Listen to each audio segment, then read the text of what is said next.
Assalamualaikum warahmatullahi wabarakatuh. Halo sahabat, kembali lagi di Senja Islami.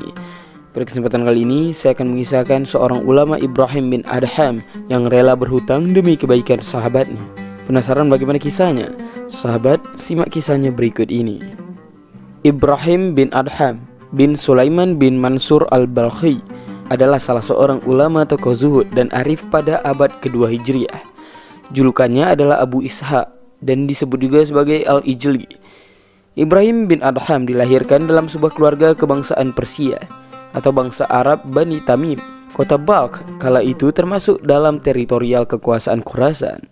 Menurut keyakinan Al-Zahabi, penulis kitab Tarikh Al-Islam, ia lahir di kota Mekah ketika orang tuanya berkunjung ke kota ini untuk menjalankan ibadah haji. Ibrahim dan para leluhurnya termasuk amir, penguasa dan pembesar kota Balkh. Akan tetapi menurut laporan sumber-sumber sejarah, ia meninggalkan takhta singgasana kemewahan, memilih untuk hidup zuhud, melakukan suluk dan memerangi hawa nafsu demi mendekatkan diri kepada Allah Subhanahu wa taala. Banyak buku dan kitab termasuk kitab dalam bidang irfan memuat biografi, perilaku dan nasihat Ibrahim bin Adham.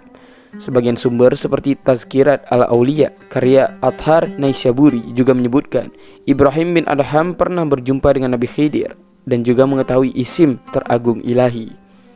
Demikianlah biografi singkat daripada ulama Ibrahim bin Adham. Sahabat, terkait biografinya yang sangatlah luar biasa, sungguh tidak heran bahwasanya Ibrahim bin Adham juga punya kisah-kisah unik dan karomah-karomah yang terdapat pada diri beliau. Berikut adalah salah satu kisah Ibrahim bin Adham dan kebaikan hatinya. Pada suatu hari, seseorang lewat di depan suatu perkumpulan di mana ada Ibrahim bin Adham di dalamnya. Sebut saja namanya Zaid. Orang itu adalah sahabat Ibrahim. Namun karena sedang memiliki masalah, Zaid sama sekali tidak menyapa dan mengucapkan salam kepada Ibrahim. Hal itu membuat Ibrahim bin Adham bertanya-tanya, ada apa gerangan si Zaid ini? Sebentar, bukankah yang lewat itu adalah Zaid? Ibrahim bertanya kepada orang-orang di sekelilingnya. Ya benar, itu adalah Zaid, jawab mereka kepada Ibrahim. Sejurus kemudian Ibrahim menyuruh salah satu, anggap saja namanya Umar, untuk menjemput Zaid dan menanyainya mengapa ia tak menyapa dan mengucapkan salam kepada Ibrahim. Umar berangkat dan melaksanakan amanah daripada Ibrahim tersebut. Mendapat pertanyaan dari Umar, Zaid merasa bersalah dan menyesali tindakannya itu. Ia lantas menyatakan dirinya sama sekali tidak bermaksud enggan mengucapkan salam. Hal itu semata-mata adalah efek dari adanya hal yang mengganggu pikirannya. Maklum manusiawi. Jadi Zaid merasa bahwa ia telah lupa terhadap hal itu. Istriku semalam melahirkan, namun hingga saat ini aku tidak sama sekali memiliki uang sepeser pun, jawab Zaid kepadanya. Umar pun balik menemui Ibrahim dan melaporkan apa yang sedang dialami oleh Zaid. Mengetahui nasib Zaid yang sedang fakir, Ibrahim pun merasa bersalah karena membiarkan ada salah seorang sahabatnya yang hidup dalam kekurangan. Bagaimana mungkin kita bisa lupa ada seorang kawan yang kesulitan seperti dia? Kita harus membantunya mengatasi masa sulit ini, kata Ibrahim kepada orang-orang di sekitarnya. Ibrahim lantas menyuruh salah seorang dari mereka yang hadir untuk melakukan sesuatu. Sebut saja Fulan. Oleh Ibrahim, Fulan disuruh mendatangi seseorang pemilik kebun dan meminjam hutang uang kepadanya. Tentu hutang atas nama Ibrahim. Tidak diketahui secara pasti mengapa Ibrahim berhutang. Bisa jadi karena ia tak membawa atau memang tak memiliki uang juga. Namun karena ia lebih mementingkan kondisi sahabatnya itu, sehingga ia berhutang. Pinjamlah 2 dinar dan semua berikanlah kepada Fulan. 1 dinar dalam bentuk uang cash, dan 1 dinarnya sisakan dan tolong berikannya dalam bentuk bahan makanan, kata Ibrahim. Setelah mendatangi pemilik kebun dan mendapat pinjaman, Fulan pergi ke pasar untuk membeli bahan makanan.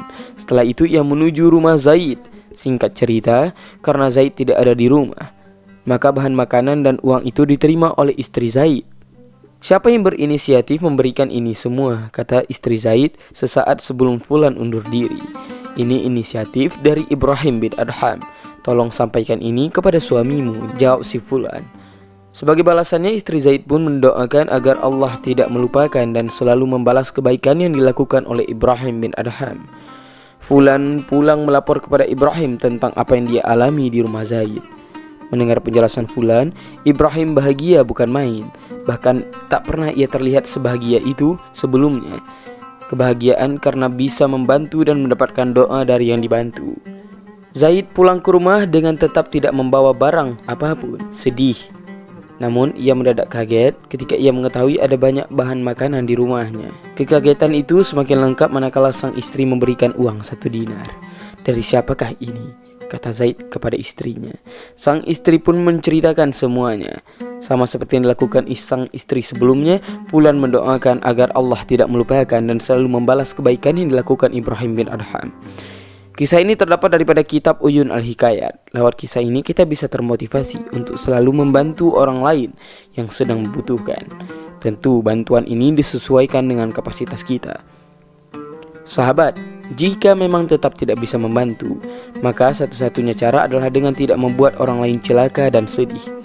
Orang-orang bijak pernah berkata, jika tak mampu memberi, maka jangan meminta. Jika tak mampu membahagiakan, maka jangan sampai menciptakan kesedihan. Masya Allah, semoga kisah ini dapat menginspirasi teman-teman semua untuk dapat bersedekah dan selalu membantu teman-teman yang kesulitan. Demikianlah kisah yang dapat saya sampaikan. Lebih dan kurang saya mohon maaf. Wabillahi taufiq wal hidayah. Assalamualaikum warahmatullahi wabarakatuh.